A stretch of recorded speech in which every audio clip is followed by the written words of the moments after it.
I sold a lot of Christmas trees this year, probably twice as many as I thought I would. Although you really can't tell looking out here at my inventory, but and I don't even like to call it inventory because that makes it sound like I'm trying to get rid of everything.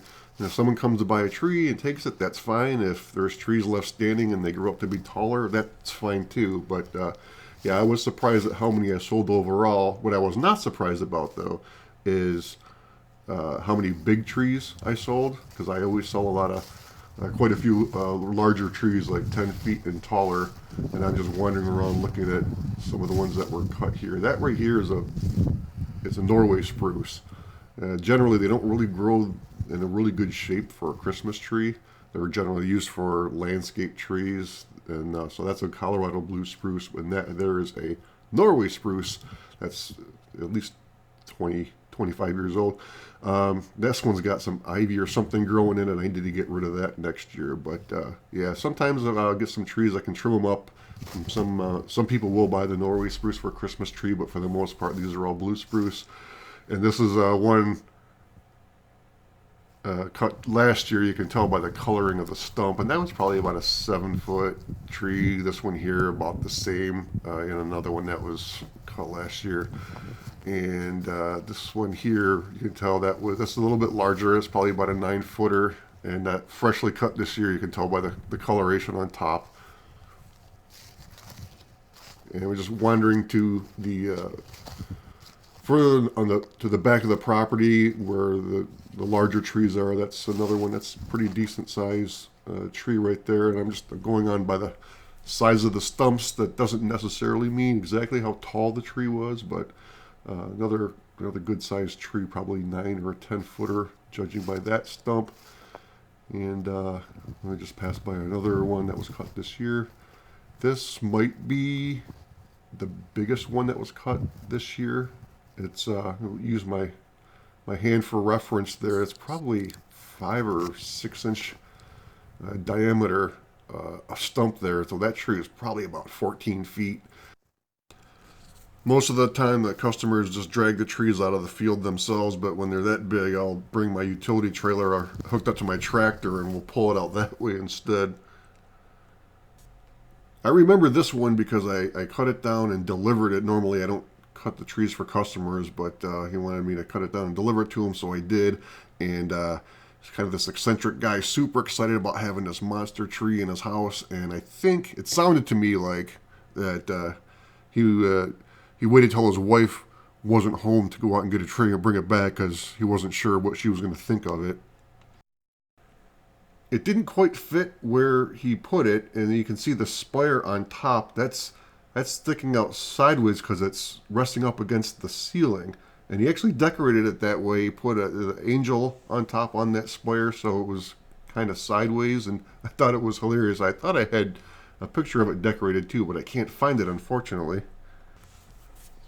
Back in the field here, here's one of several trees that we topped. The bottom 3 or 4 feet look pretty bad. The top, 8 or 9 feet were pretty good, but it looks like that this tree has needle cast, which is a disease that's the blue spruces are susceptible to. And there's another one there. You can see the bottoms is not looking really that great. So yeah, we topped those off, but any of those trees that have that disease I need to get rid of before the spring. That won't spread in the winter, but I definitely, they will in the spring. That's when I got to get rid of them before the winter is over. Here's a couple more really large ones that were cut this year.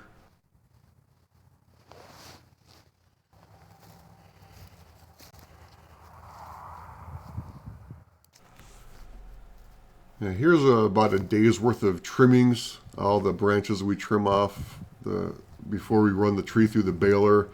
And I let people know when they come out if they're asking for a big tree, especially if it's really fat on the bottom, that it won't go through my baler, especially the blue spruce. They have stronger branches than, say, a fir tree. And so, yeah, and we're a low budget operation here. So, yeah, the way that works is you pull the tree in through trunk first, and as it goes in, it compresses the branches, and then this net gets pulled around it as well and wraps it and then keeps it compressed to a degree. And then there's somebody, most people drag their trees up. This guy walked about 700 feet with this tree like this, which I haven't seen before, I don't think. But yeah, so we're just setting this on the baling table, and that one, that's tree, it's a decent size, but that one did go through. It doesn't look like it would, but we get them through, a lot of them. Yeah, here's an example of one of those that it's wider than it is tall. Like I said, some people really like the shorter, fatter trees. And here's another one that's pretty wide. And I like to take pictures with kids in front of them to get a sense of scale. And this one's a pretty decent size. Not quite like this one. I know the kids are smaller, but that's still a monster tree. And needless to say, that one didn't go through the baler. And this is a taller, a little more slender, but still another one that wasn't going to get baled and went home on top of a vehicle as is. And this is another one. Suburban is, I think it's 18 and a half feet. So that tree is probably about 13 or 14 feet. And yeah, from the front view, you can see how it's wider than the vehicle, basically. And these are repeat customers. This was 2 years ago, actually. That was the size of their tree on their Jeep. And then last year, I think the tree was maybe slightly smaller, not sure, but it was pretty close to being the same size as the one they had gotten 2 years ago. And some of the bigger ones we can get through the baler. Sometimes we'll use a ratchet strap to kind of help compress it to pull through, or even pull it through with the tractor. So this is one of the larger ones that we did get baled. This is another one that's going home in the back of a pickup truck. This was a group of 4 families that came out to all get a tree. They all wanted these real fat trees. So none of those were going to go through the baler. So here's 3 of them that are basically taking up the entire bed of a pickup truck. Yeah, this might be the most ridiculous one of the season.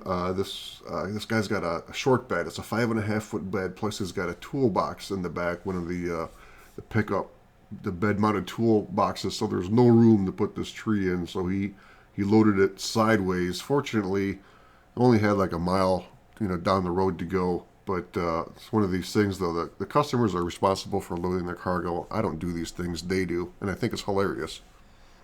Speaking of hilarious, a couple came out with a golden retriever that had a mohawk. Some of my customers send me photos of their trees after. I don't have pictures of all of the big ones, unfortunately, but here's some. And just getting a sense of scale, like in this one, that step ladder, that's probably a 6-foot step ladder, so that's a pretty good sized tree. So just something I wanted to share, some of the photos of these larger trees, and that's not all of them. I probably sold 40 to 45 about this size this year. The fact that people get these things home and actually get them in the house and get them put up, I think is fantastic.